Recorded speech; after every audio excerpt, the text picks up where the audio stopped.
বন্ধুরা, আজকে একটা নতুন গল্প নিয়ে আসলাম তোমাদের মাঝে। এটা সত্য এবং বাস্তব জীবনের ঘটনা। শেষ পর্যন্ত শোনার অনুরোধ রইল।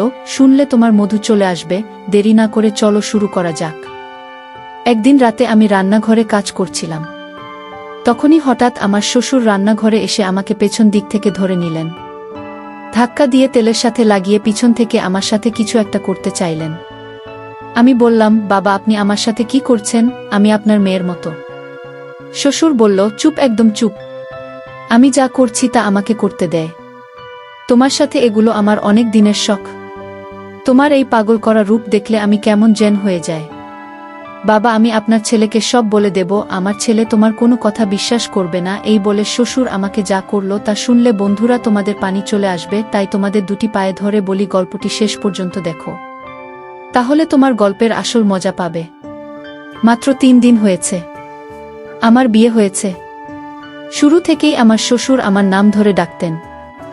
শ্বশুর বাড়িতে শুধুমাত্র আমার স্বামী আর শ্বশুর থাকতেন। বাসর রাতে আমার স্বামী আমাকে বিশেষভাবে বলেছিল যে আমার বাবা খুব রাগী স্বভাবের মানুষ, তাকে কোনো কথাতেই কখনো না বলবেন না, না হলে তিনি খুব রাগ করেন এবং উল্টাপাল্টা কাজ করে বসেন। আর এই 3 দিনে আমি সেটাই দেখছি। যখনই আমার শ্বশুর আমার স্বামী সুবীরকে ডাক দিতেন, তখনই আমার স্বামীর মুখের রং যেন ফ্যাকাশে হয়ে যেত। সে খুব ঘাবড়ে গিয়ে তাড়াতাড়ি করে ঘর থেকে বাইরে বেরিয়ে শ্বশুর ঘরে চলে যেত। আমার স্বামী সুবীরের এই রকম ভীত চেহারা দেখে শ্বশুরের প্রতি আমার হৃদয়ে বিরক্তি ভাব ছিল। কারণে অকারণে তিনি তো সব সময় রেগে থাকতেন। বিয়ের 3 দিন পরে চতুর্থ দিন সকালে সুবীর আমাকে বলল, আজকে তোমাকে বাইরে ঘুরতে নিয়ে যাব। তার এই কথা শুনে আমি অনেক খুশি হয়েছিলাম। কিছু সময় পরেই আমার শ্বশুর চিৎকার করে সুবীরকে ডাকলেন। তার ডাক শুনে আমার স্বামী তাড়াতাড়ি করে ঘর থেকে বাইরে বেরিয়ে সুরের ঘরে চলে গেল। একটু পরেই আমি শ্বশুর ঘর থেকে শ্বশুরের চিৎকার চেঁচামেচির আওয়াজ পাচ্ছিলাম। তিনি আমার স্বামীকে বলছিলেন, 3 দিন বিয়ের ঝামেলায় শেষ হয়ে গেল। তুই জানিস তো যে ফ্যাক্টরিতে তো না থাকার ফলে কতটা লোকসান হচ্ছে। তারপরও তুই আজকে আবার ছুটি নিয়ে বাড়িতে বসে আছিস। এখন তাড়াতাড়ি করে ফ্যাক্টরিতে চলে যা। তুই গিয়ে সমস্ত শ্রমিকদের চোখের সামনে থাক, যাতে তারা ঠিকভাবে কাজ করে। তোর বিয়ে আমি এই কারণেই যে তুমি সারাদিন বাড়িতে চুপ করে বসে থাকবে।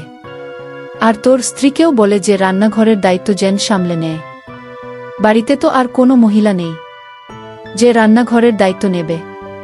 এটা শুনে আমার খুব রাগ হয়েছিল, কেননা সবে মাত্র 3 দিন হয়েছে আমাদের বিয়ে হয়েছে। আর এই 3 দিন আমি নাস্তা বানিয়ে দিয়েছিলাম। আর প্রতিটা দিনই আমার শ্বশুর আমার তৈরি করা নাস্তায় কিছু না কিছু দোষ খুঁজে বের করতে। যদিও আমার স্বামী আমাকে ভালোবেসে এটাই বুঝিয়েছিল যে বাবার কথায় খারাপ কিছু মনে করো না। 3 দিন তো আমি এই চিন্তাতেই ডুবেছিলাম যে শ্বশুরের মেজাজ সবসময় এরকম থাকে কেন, কিন্তু যে চিৎকার চেঁচামেচি আজকে তিনি শুরু করেছেন, তাতে আমি খুব ঘাবড়ে গেলাম। কিছুক্ষণ পরে আমার স্বামী মুখ কালো করে ঘরের মধ্যে এসে বলল, আমাকে ক্ষমা করে দাও, আমাকে এখনই ফ্যাক্টরিতে যেতে হবে। আমি তাকে সান্ত্বনা দিয়ে বললাম, ঠিক আছে, কোনো ব্যাপার না, আগে কাজ বাইরে না হয়, আমরা অন্যদিন ঘুরতে যাব। আমি আমার মনের কষ্ট সুবীরকে বুঝতে দিলাম না। এরপরে সবই রেডি হয়ে নিজেদের ফ্যাক্টরিতে চলে গেল। আর আমি রান্নাঘরে এসে বাসনপত্র ধুতে শুরু করলাম। বিয়ের মাত্র 4 দিন পরেই আমাকে বাড়ির রান্নাবান্নার দায়িত্ব নিতে হলো। সাথে সাথে বাড়ির সমস্ত কাজ আমাকেই করতে হলো।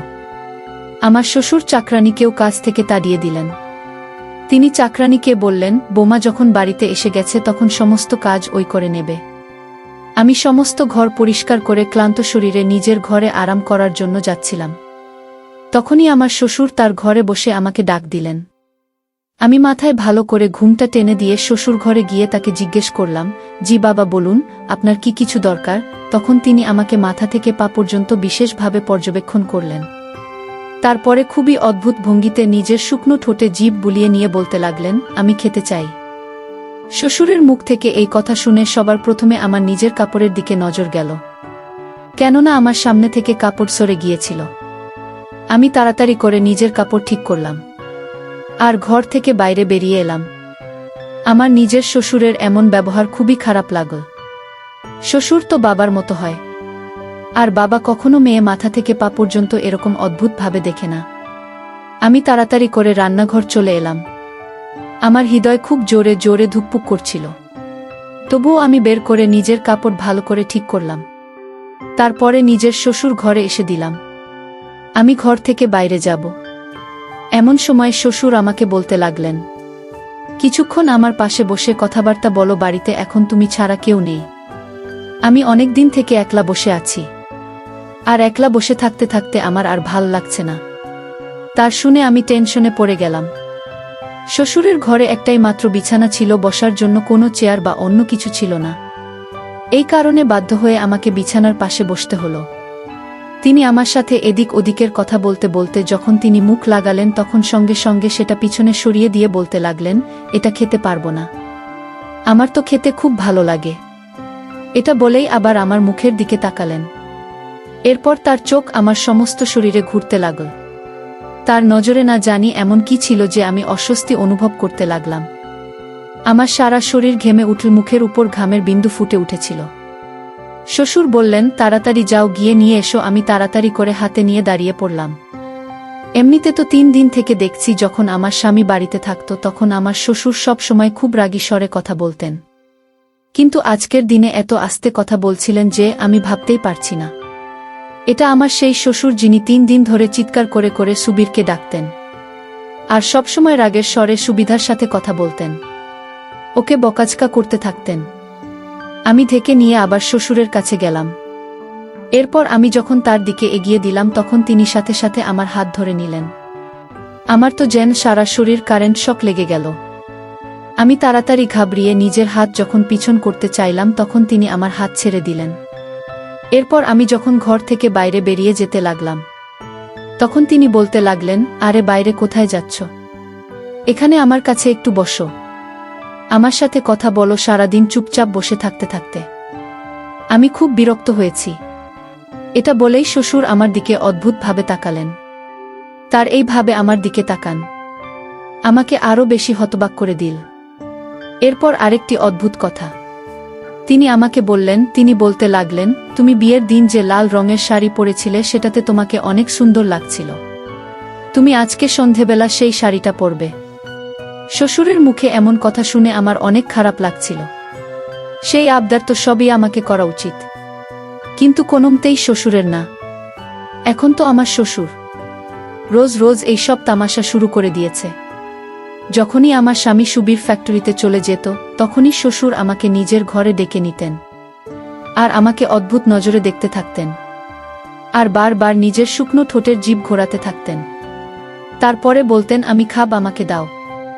আমি নিয়ে যেতে তিনি আমার হাত ধরে নিতেন আর বলতেন, আমার কাছে বসো, আমার সাথে গল্প করো।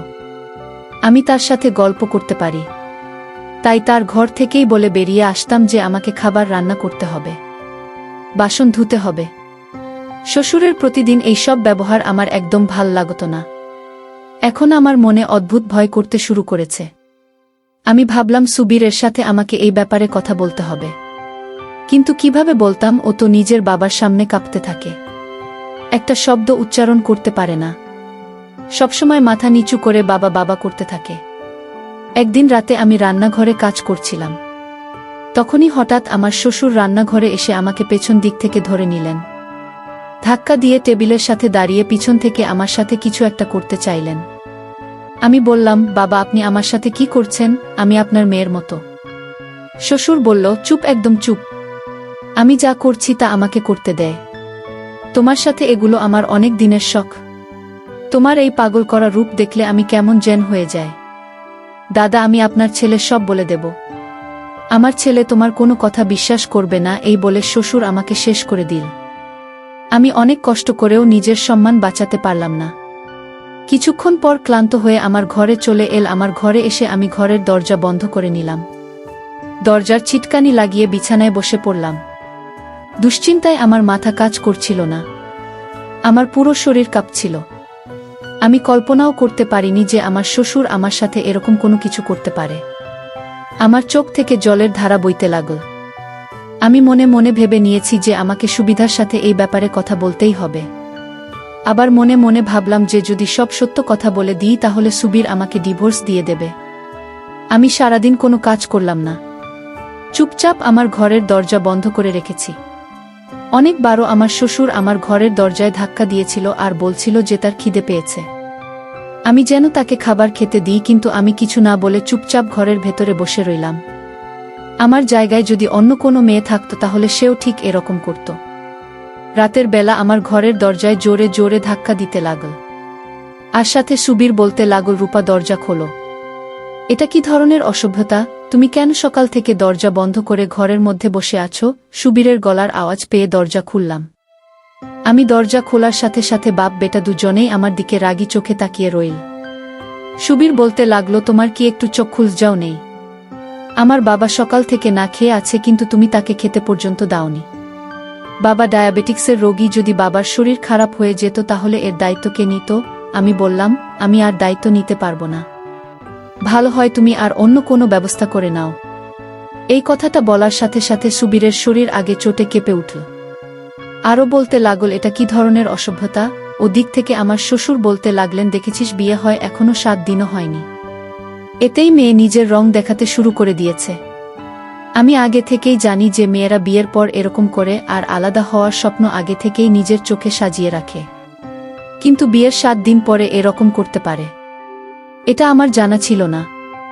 আমার স্বামী বলতে লাগলো, আজকে তুমি এই কথা বলে ফেললে রূপা, কিন্তু এরপর যদি কখনো ভুল করেও এই কথা বলো তাহলে আমি তোমাকে ডিভোর্স দিয়েই বাড়ি থেকে বের করে দেব।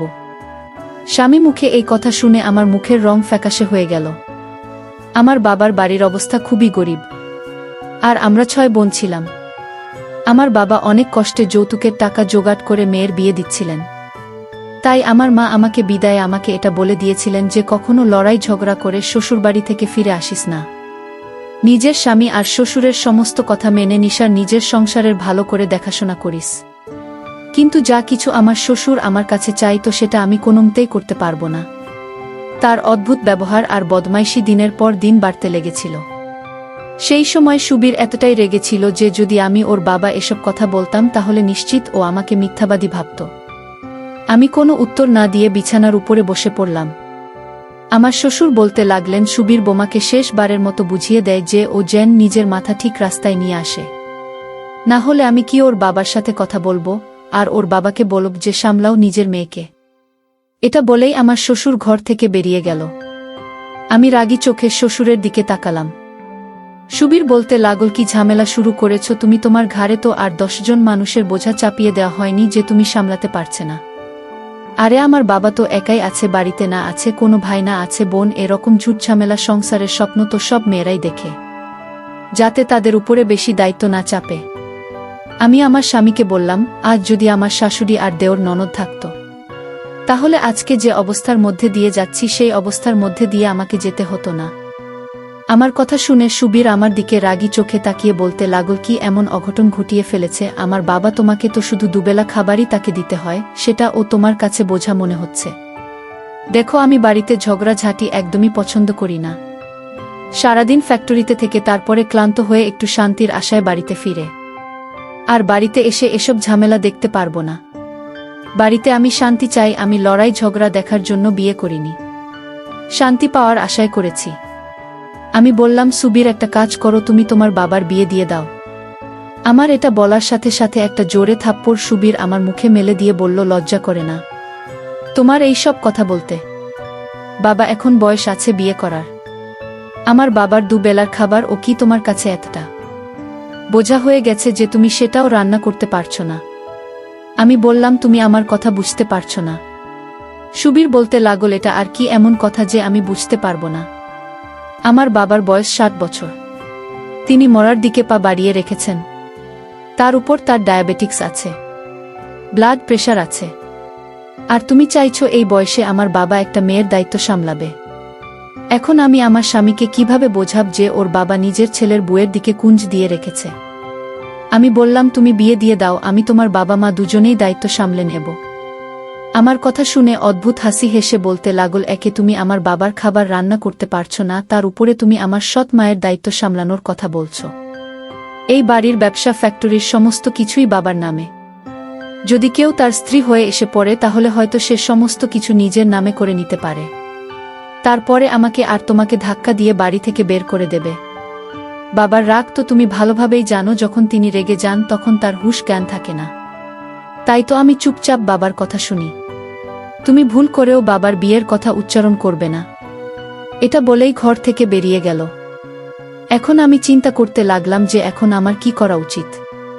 আমি প্রতিদিন আমার শ্বশুর এরকম অসভ্যতা সহ্য করতে পারবো না। আর বাবার বাড়ি ফিরে যাওয়ার অর্থ হলো আমি আমার সংসার নষ্ট করে ফেলব। আমাদের মতো মেয়েরা কত অসহায় হয়, যাকে নিজের সংসার বাঁচানোর জন্য কত কিছু সহ্য করতে হয়। এখন যদি আমি ডিভোর্স নিয়ে বাবার বাড়ি ফিরে যাই তাহলে আমার বিয়ে হবে না। উপরন্তু আমি ডিভোর্স হয়ে বাবার বাড়িতে ফিরে গেলে আমার ছোট বোনের সম্বন্ধ আসা বন্ধ হয়ে যাবে। এসব কথা ভেবে কষ্ট আমার কান্না এসে গেল। আমি নিজের শাড়ির আঁচল দিয়ে চোখের জল মুছেছিলাম। তখনই হঠাৎ সুবীরের আওয়াজ এলো, বলতে লাগল, রূপা তাড়াতাড়ি করে বাইরে এসো আর নাস্তার জন্য পরোটা বানিয়ে দাও।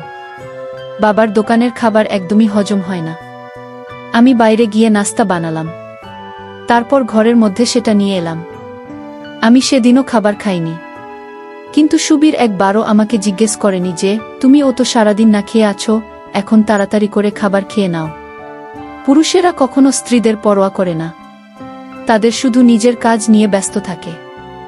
সুবীরের ব্যবহার ও সেই রকম ছিল যেরকম বেশিরভাগ পুরুষের হয়।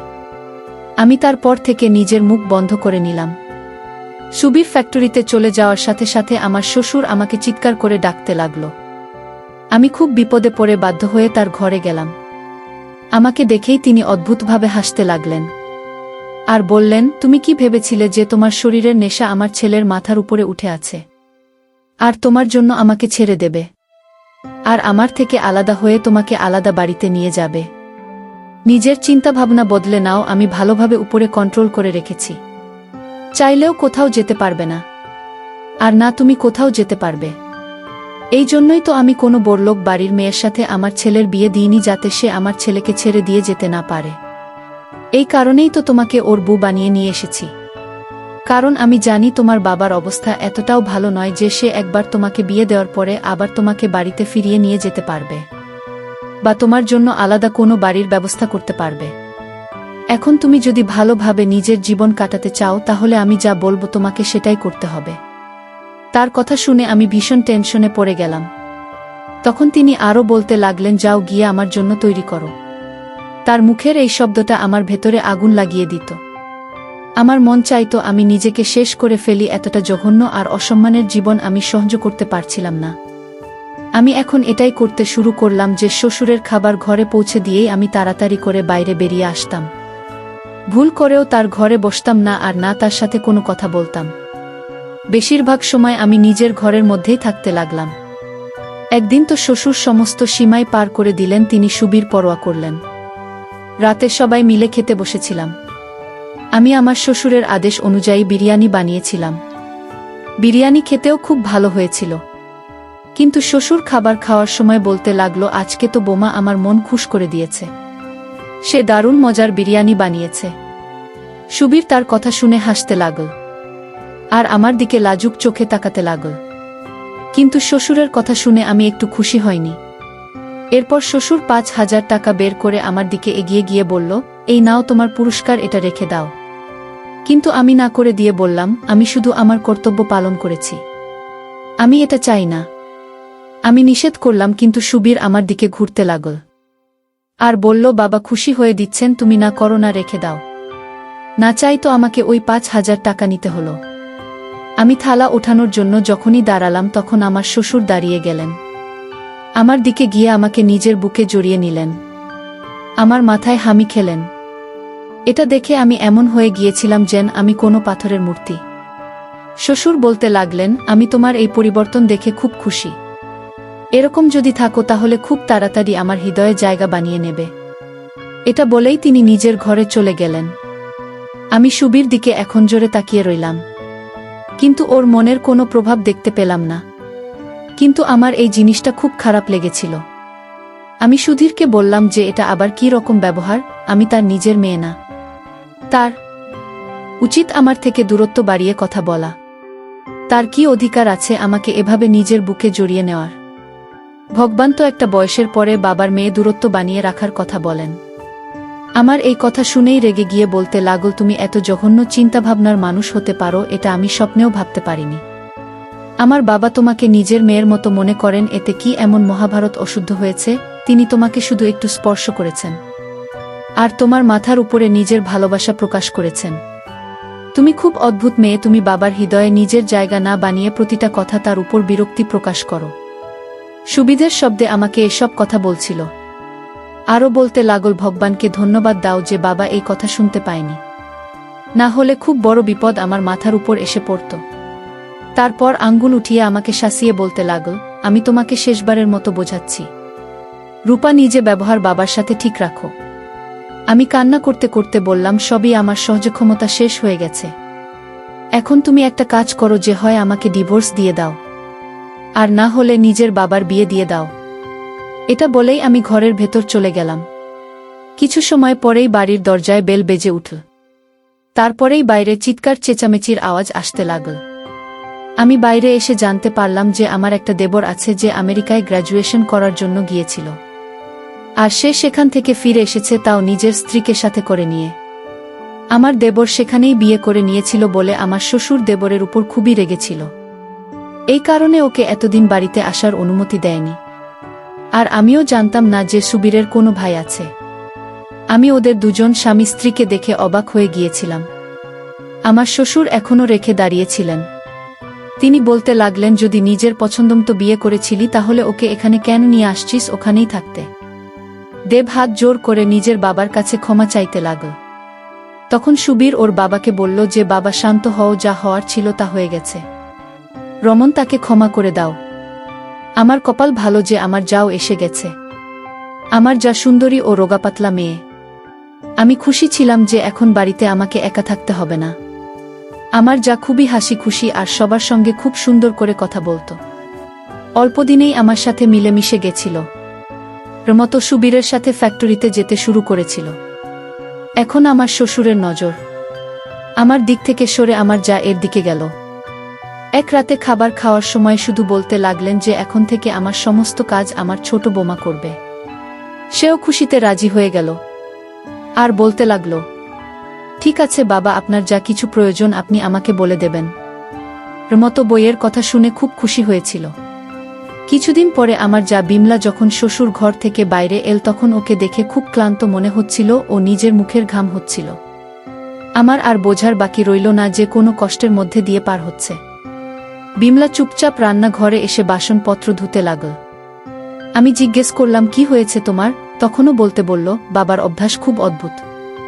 সে অদ্ভুত নজরে আমাকে দেখতে থাকে, কখনো কখনো হাত ধরে নেয়, কখনো কখনো হঠাৎ করে বুকে জড়িয়ে নেয়, কখনো কখনো শ্বশুর এমন সব অদ্ভুত কথা বলতে থাকে যা শুনে আমার কানের লতি পর্যন্ত লাল হয়ে যায়। বিমলা আরও বলতে লাগল, আমি আগে যখন হাশেমের সাথে কথা বলতাম তখন তো বলতো যে ওর বাবা খুব ভালো মানুষ, কিন্তু তিনি তো কথায় কথায় আমাকে নিজের কাছে নেওয়ার চেষ্টা করে। আমার এইসব একদমই ভাল লাগে না। আমি বললাম, এই দুই ভাই কখনো নিজের বাবার কথা অমান্য করে না। আমিও এই কষ্টের মধ্যে দিয়ে পার হয়েছি, কিন্তু সুবীর কখনোই আমার কথা বিশ্বাস করেনি। বিমলা বলতে লাগল, কিন্তু আমি তোর অনন্তকে পরিষ্কার বলে দেব যে যদি ওর বাবা এরকম ব্যবহার করতে থাকেন তাহলে ওকে বলব যে ও যেন আমাকে অন্য বাড়িতে নিয়ে যায়। বাড়িতে আবার সেই ঝগড়া শুরু হয়ে গেল যেটা আমার আর সুবীর মধ্যে হতো। রমন্ত বলতে লাগল, আমি তোমার সাথে 2 বছর বাইরে দেশে একা থেকেছি, এখন এখানে এসে মাত্র 45 দিন। বাবার জন্য খাবার রান্না করছো কি? আবার নতুন ড্রামা শুরু করে দিয়েছে। ওদের মধ্যে সেই সব ঝগড়ায় হতে লাগল যেটা সুবিধার সাথে আমার হতো। বিমলা হাসিমের কাছে ডিভোর্স চাইতে লাগল। সেই রাতে সুবীর যখন ঘরের মধ্যে এল তখনও চুপচাপ হয়ে রইল। আমি বললাম যে, সুবীর, এখনো তুমি এটাই বলব যে আমি ভুল ছিলাম। যে অভিযোগ আমি বাবাকে নিয়ে করতাম সেটাই আজকে বিমলাও করছে। এর মানে কোথাও না কোথাও বাবাই ভুল করছে। আমি তোমায় সত্যি বলছি, বাবা একজন স্ত্রী দরকার। যদিও তার বয়স 60 বছর হয়ে গেছে, তোমাদের উচিত ছিল নিজের মায়ের মৃত্যুর কিছুদিন পরেই তার বিয়ে দিয়ে দেওয়া। তাহলে তিনি সত্যিই আমাদের নিয়ে ভাবতে পারতেন। আমার কথা হয়তো এখন সবই বুঝতে পেরেছে। পরের দিনও নিজের বাবাকে দ্বিতীয় বিয়ের জন্য বলল। তখন প্রথমে তো তিনি বিরক্তি ভাব দেখিয়ে বলতে লাগল, আমি এই বয়সে বিয়ে করব? তোদের কি মাথা খারাপ হয়ে গেছে? সুবীর বলল, একটা বিধবা মহিলা আছে, যদি তুমি চাও তাহলে এতে কোনো সমস্যা নেই। সেই মহিলার বয়স এখন 40-এর উপরে হবে। আর সে ভাইয়ের জয়ে খুব কষ্টে নিজের জীবন কাটাচ্ছে। প্রথমে তো বাবা অনেক দম দেখালেন, কিন্তু তারপরে 2-4 দিন পরে নিজেই বলতে লাগলেন যে ঠিক আছে, আমি বিয়ে করে নিচ্ছি। কিছুদিন পরেই তার সাথে আমার শ্বশুরের বিয়ে হয়ে গেল। এতেই পার্থক্য হলো যে বাড়ির পরিবেশ অনেকটা ভালো হয়ে গেছে।